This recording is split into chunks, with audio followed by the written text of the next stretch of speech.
Well, hi, everybody. I'm actually live. You know what? This is so much easier than trying to do Zoom. I mean, I love being alive. I don't know if you know that I'm on, but there I am. And I'm pretty excited. Uh, Not for you, but for me, because I had to change, oh, so many things. I spent hours and hours trying to make my Zoom llama training into something worthy. I actually will probably do it over again, but it's still the content is there, and I want you to know it's live and it can be really helpful for you.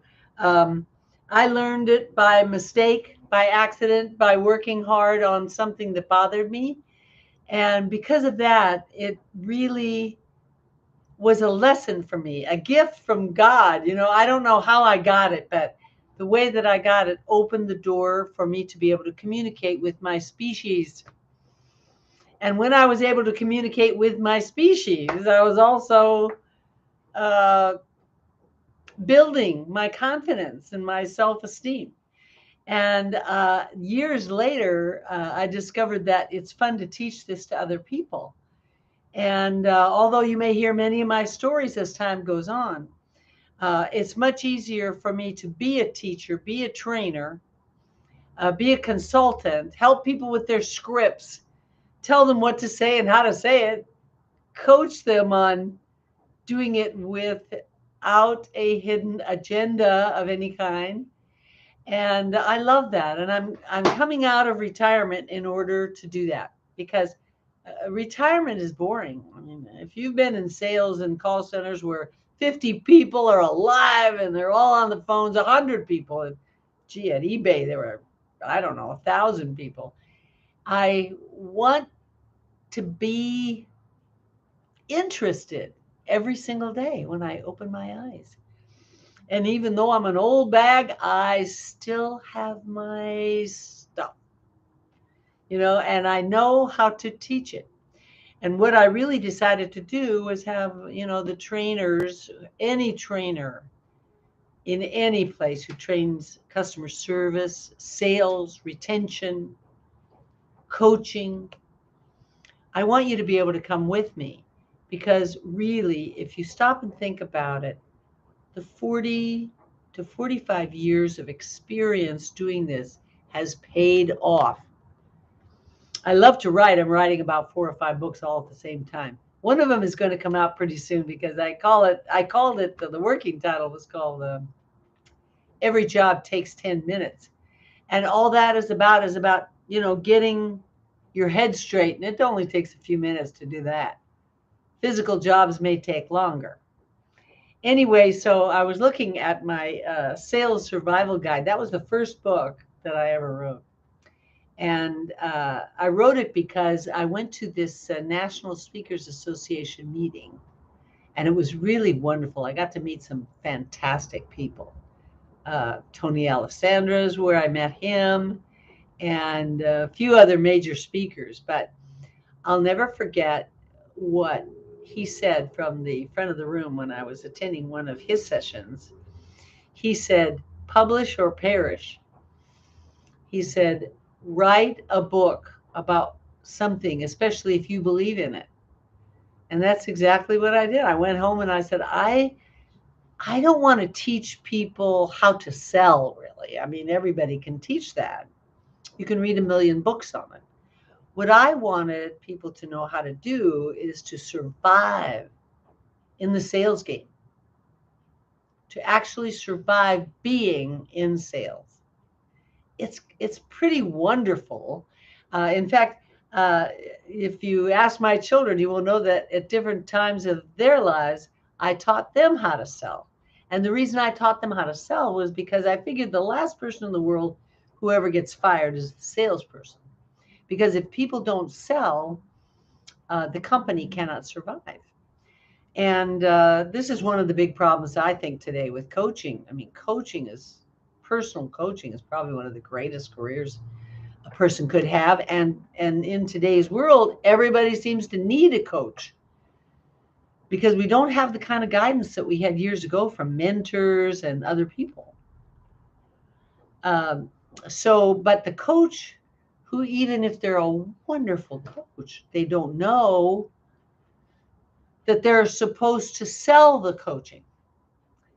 They just think they'll put up their banner or send out 1,000 spam letters or something, and everybody will come running. Well, coaching is a very personal experience, and that probably won't happen. I mean, some people could get lucky. I'm not saying it wouldn't ever work, but I know I get letters every single day in the email, every day.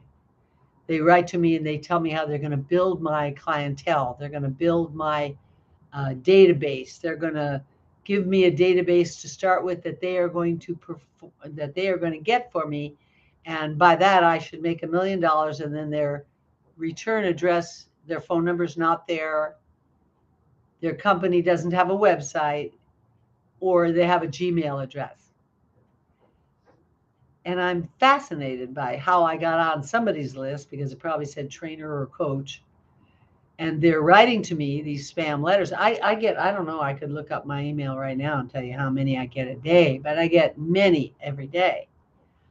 And what I think is fascinating is that these people are putting their money out to do that, hoping they won't have to sell their business, that somebody else will do it for them.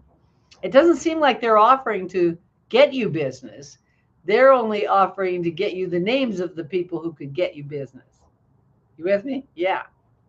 So actually, you have to sell business. And when I wrote my first book, that's the one thing I really realized that people didn't know how to do. They didn't know how to sell. And in fact, even today, there's probably a bad name on selling. You know, I got my very first job, my very biggest job, start, I should say, started when Naji Tarani of Telemarketing Magazine, now it's called, I think, Contact Magazine, but he was wonderful. I called him the godfather of telemarketing, but he was so kind to me. He invited me to speak after I had started my business. I had a business called the Money Experience Workshop. I know, don't laugh at the name. The Money Experience Workshop. It was all about money because I found out salespeople don't understand how money works. And so I wanted to help them to learn how money actually works, how there's plenty of money. Everybody's got money. The second session was all about telephones, how to set appointments, how to get appointments with people, how to call for sale by owners, because I was in real estate at the time. The third session was time management, which still is a joke. But I just tried to keep one step ahead and put my schedule in my daily planner and try to keep my schedule. And the fourth session was all about negotiating, how to negotiate. And then the fourth session was what I called, the last session was all what I called putting it all together. You know, how am I going to look? What am I going to do when I walk into someone's home? What am I going to do if I get the appointment? And I realized that Tony Alessandro, who had said publish or perish, was right. I need to publish. So I wrote a book. I got an editor and everything. And I wrote a book called The Sales Survival Guide. So yesterday, since I wanted to do this little talk today live, I thought, well, what'll I talk to them about live? The whole LAMA technique is already up there. And I put it up this morning. So if you know about the LAMA, you should be going there today. I broke it up into 5 different short sessions. One is the introduction, then the listen, then acknowledge, make a statement, ask a question. They're all in there, and I put them in backwards. I think that's the right way, so that when you look at it, it'll be intro 1, 2, 3, 4. I want you to do it in order, not backwards. If I put intro in first, it would be the last one you'd see. I mean, I told you before, technology, I can understand it, but it takes hours. I'm much more of the creative. And so when I realized I needed that book, I started to write the book. And I said, well, what am I going to write about?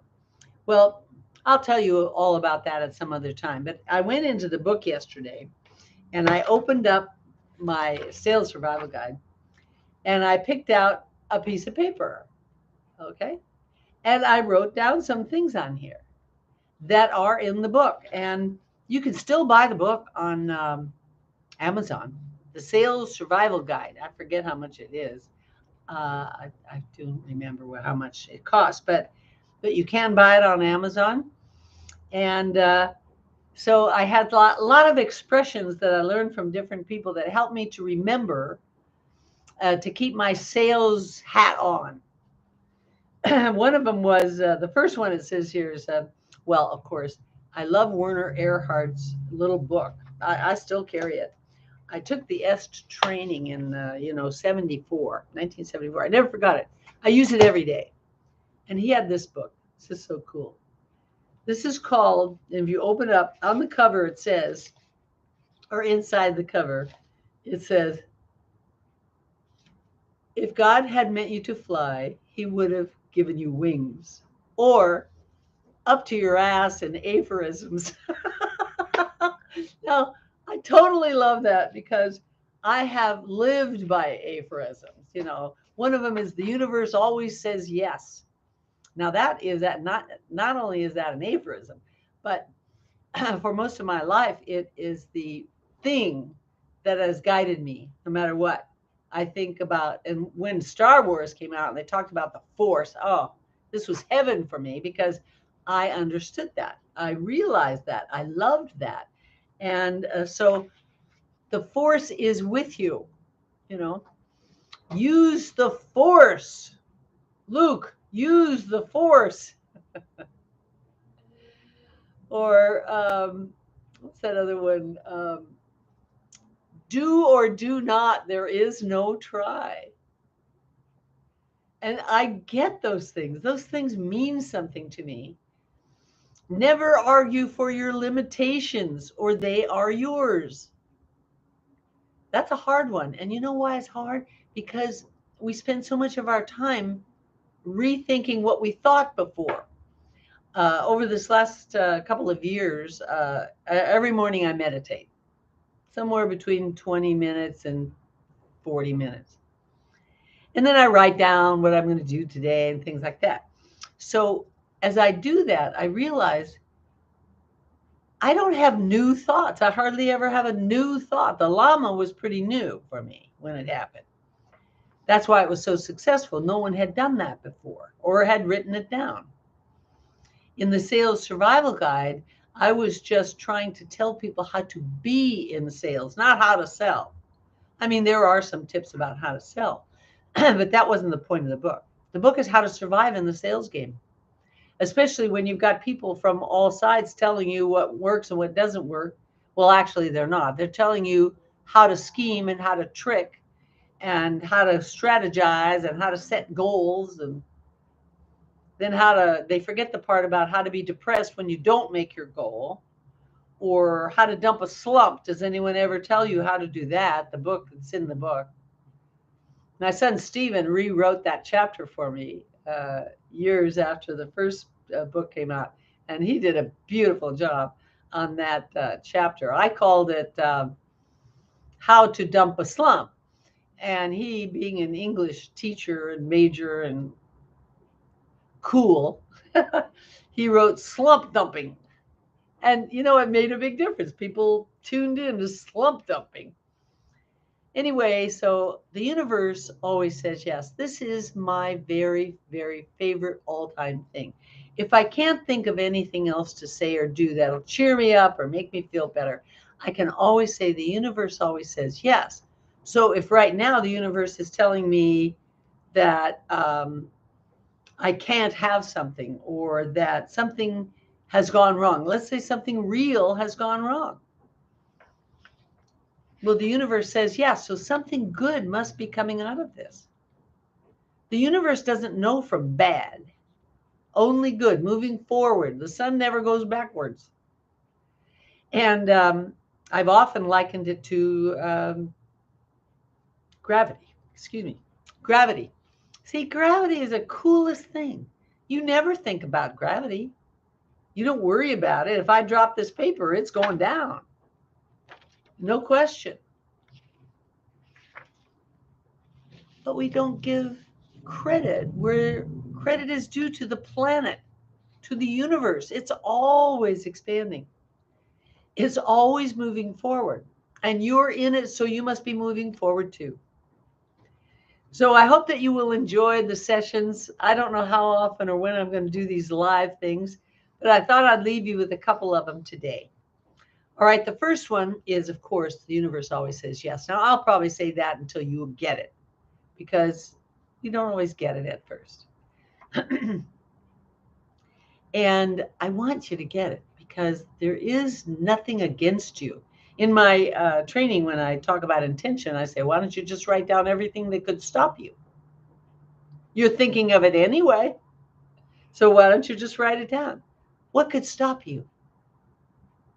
Congress? I don't think so. Mm-mm.